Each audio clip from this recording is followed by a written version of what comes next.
कटक जिला भद्रेश्वर थाना अधीन इतुकुरा ग्रामर बलराम जटों पुत्र सरोज जट से ग्रामर पांडव जटों जमी किणा बिकाकु नहीं 6 लाख टंका नहीं पांडव भद्रेश्वर थाना गत 2024 मार्च 5 तारिख दिन लिखित अभियोग करथिले।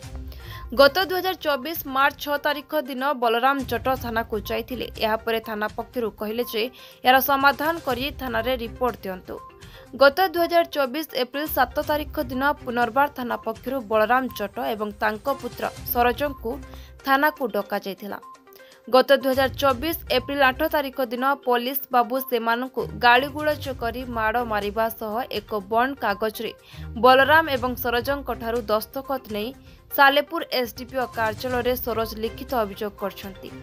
तेणु यह उपरे विभागीय पुलिस उच्च कर्तृपक्ष स्वतंत्र दृष्टि दे तदंत कले प्रकृत सत्य उन्मोचन करने बलराम और सरोज प्रशासन निकट में निवेदन करछंती।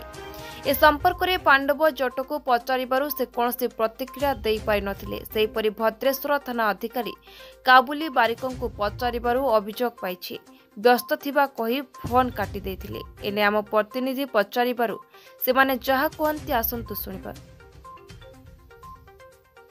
पूर्व Odisha bureau chief Ramesh report संग्राम टीवी। सरोज जट गाँ इतुकुरा गाँव पांडव जट बोली गोटे लोक टंका देनी किसी करनी मिछर अभियोग कर थाना नहीं भद्रेश्वर थाना काबुल बारिक बोलिकी आई से उठेकी नहीं बाड़े हाथ फात पिठी भी बाड़े आ बंड पेपर किसी लिखाई सादा कागज जबरानिया सिग्नेचर नहीं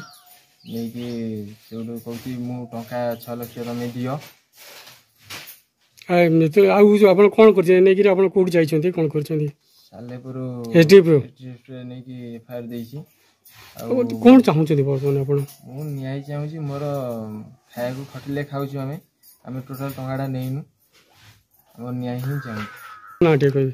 मो ना बलराम जट घर इतुकुरा पांडव जट मो ना मिथ्या अभियोग दे थाना रे मत थाना वाला राति 3टारे उठे नहीं राति 2टारे माने छाड़िले मत बाड़े आउ सादा बंड कागज रे दस्खत करके नहीं कौन कहले से आपण मत कहउचंती तमे टंका नहींच जबरदस्त माने धमकेई आउ मारी मत कहउचंती तमे जबरदस्त टंका नहींच आउ बंड कागज रे सादा बंड कागज रे तमे दस्खत कर एने आपण कोन बर्तन करछंती मु सालेपुर जाई एसडीपी कार्यालय रे मु ताको लिखित अभियोग करछंती अभियोग कली मु कहली सारे गरीबी लोक मु मरी जीवी मते न्याय दियो।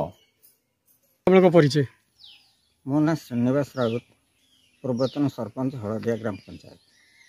कौन कहबे आज्ञा आज जो हेछि इतुकुरा ग्राम रे बलराम आ पांडव के कौन ये सब हेछि नहीं इतुकुरा पांडव जट और बलराम जटकर जो जमी जमा संक्रांति मामला से संक्रांति मत पांडव जट घर को 2-3 थर डाकी मुझे जाइए उभय बलराम जट और आउ कि भद्रलोक उपस्थित गोटे आलोचना होता आलोचन जहाँ जना पड़ा पखापाखि 1,80,000 टଙ୍କା पर्यंत बलराम जट पांडव जट नहीं उक्त टंका को से फेरस्त करने प्रतिश्रुति देता किंतु परवर्ती अवस्था पांडव जट थाना रे एक अभियोग करथिले।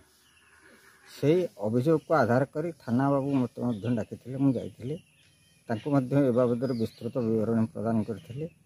तदनुजाई थाना अधिकारी एक निर्दिष्ट तारीख देते जो थे कि उभय पक्ष और भद्रलोक बसी थाना समाधान करने किंतु उक्त दिन पांडव जट आलोचना को जाई नथिले जहाँफल कि मुझे दीर्घ 3 घंटार ऊर्ध्व समय थाना अपेक्षा कली एवं थाना बाबू कहले आप जातु परवर्ती अवस्था देखा कौन हो। एवं मुझे जानूँ 3-4 दिन तले थाना अधिकारी कि कौन अध्यक्षन कर्मचारी बलराम और पुओ को थाना को नहीं दीर्घ 35-36 घंटा पर छाड़ी से कौन हो कौन से विषय सविशेष तथ्य मो पाखे ना कि मत कौन पक्ष सूचना दे।